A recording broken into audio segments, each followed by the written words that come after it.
از تو فکر کنم پنچر شدیم. بله بادمون بسیار کمه.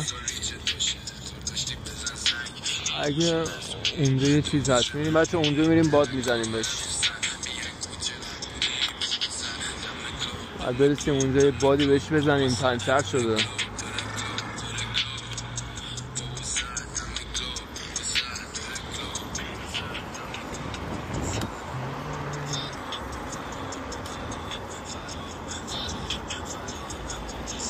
البته میره الان بعد اونجا $3 پول بدیم. خونه همین نزدیکه. البته بذار بهتون نشون بدم چجوریه. بذار بهتون نشون میدم بچه چجوریه.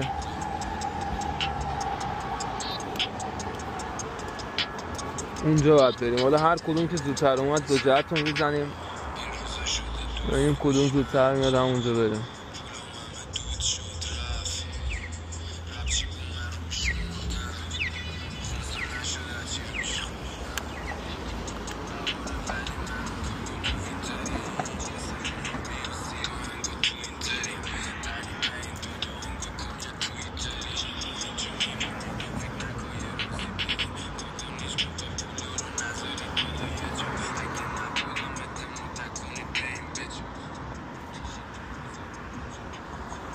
موزیکو نمیخوام بذارم باشه چون یوتیوب چیزش میکنه،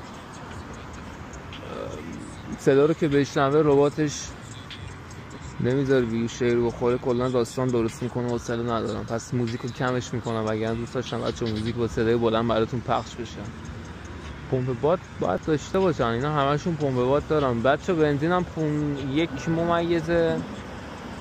1.54$، $1.5 دیگه. الان بنزین قیمتش اومده پایین. $1.6 بود الان شده $1.5.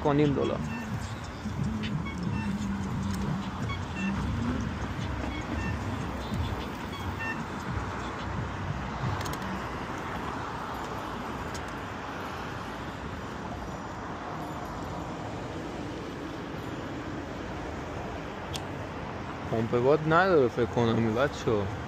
اونم اوناشش سکه مکه هم نیاوردیم با خودمون.